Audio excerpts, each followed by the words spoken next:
Hello guys, welcome back to my channel. आज फेरि नयाँ दिन नयाँ ब्लगको सुरुवात गर्नु जाँदैछु गाइस। आशा छ तपाईँहरूले माया दिनुहुन्छ भनेर, माया दिएर मलाई लाइक सेयर सब्सक्राइब गरिदिनुहुन्छ भनेर, मेरो भिडियोलाई धेरै सेयर गरिदिनुहुन्छ भनेर गाइस। अनि आज भने चाहिँ फिलहालमा चाहिँ हामी चाहिँ जङ्गल गएको। आज चाहिँ हामी जङ्गल छापा मार्नुपर्छ भनेर गएको नि त।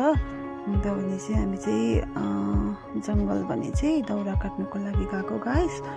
अन्त आज चाहिँ दिन पनि ठिकैको भइरहेको थियो नि त, त्यही भनेर हामी चाहिँ जङ्गलतर्फ लाग्यौँ। जङ्गलमा गएर चाहिँ दाउरा काट्नुपर्ने हुन्छ। अनि मलाई भने चाहिँ यहाँनिर कसले नपर्किएको रहेछ होइन। अन्त म चाहिँ एक्लै गनगनिँदै जाँदै थिएँ, कस्तो रहेछ मलाई चाहिँ पर्खेन भन्दै जाँदै थिएँ होइन। अन्त मैले बोलाउँदै थिएँ पनि ठुल्ठुलो स्वरले होइन। अन्त परबाट चाहिँ भन्दै भन्दै थिएँ नि त। अन्त मैले चाहिँ मलाई पनि पर्खी भन्दै भन्दै थिएँ हो। अन्त म चाहिँ जाँदैछु यहाँनिर। अनि भने चाहिँ यहाँनिर चाहिँ यो चाहिँ जङ्गल जाने बाटो। अन्त फिलहालमा भने चाहिँ मैले साथीहरूलाई चाहिँ भेटिसकेँ बाटोमा। अन्त उनीहरू पनि मलाई पर्खिरहेको रहेछ। अन्त हामी यहाँनिर सबै भेला भएर चाहिँ जाँदैछौँ। बाटो जानुपर्ने हुन्छ। अन्त भने चाहिँ अब यहाँनिर पुगेर चाहिँ कहाँ पस्नु भन्दै थियो नि त। यहाँनिर हाम्रो जङ्गलमा चाहिँ गाइस कुरिलो पनि पाउँछ। कसको जङ्गलमा कुरिलो पाउँछ कमेन्टमा भन्नुहोस् होला है।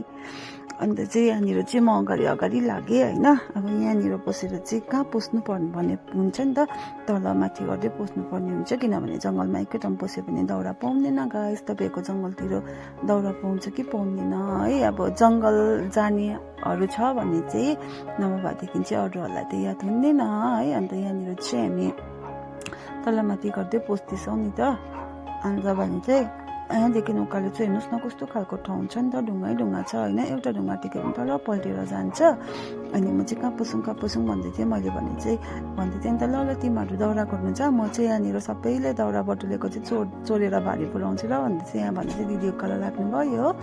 अन्त चाहिँ सबैजना आफ्नो डेस्टिनेसनतिर लाग्यो।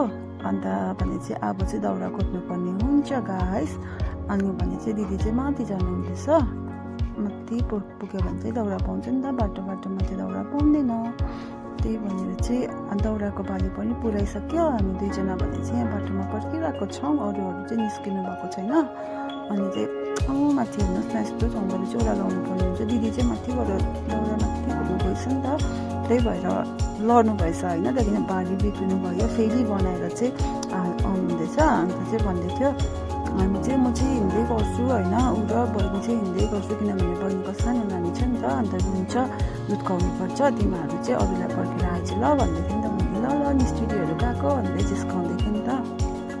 अन्त भने चाहिँ दिदी जानुभयो घर हो। हामी भने चाहिँ त्यहीँ पर्खिरहेको छ अरूलाई। यहाँ बहिनी पनि गयो, बहिनीले पनि अलिकति घाँस र दाउरा लिएर गयो। अन्त हामी भने चाहिँ यहाँनिर अरू साथीहरूलाई पर्खिरहेको थियौँ। अन्त चाहिँ यहाँनिर हेर्नुहोस् न, पर प्रीति चाहिँ माथिबाट आएर चाहिँ दाउराको बारी हाल्दैछ। अनि यहाँ भने चाहिँ रेस्टमा बसिरहेको छ होइन, फोन चलाउँदै। हामीले भने चाहिँ प्रीतिलाई पर्खेको। अनि भने चाहिँ हामी चाहिँ सबैजना अब घरतिर लागेको। तपाईँहरूलाई मेरो ब्लग मन पऱ्यो भने लाइक सेयर सब्सक्राइब गरिदिनुहोस्। ल धेरै माया दिनुहोस् र thank you for watching guys.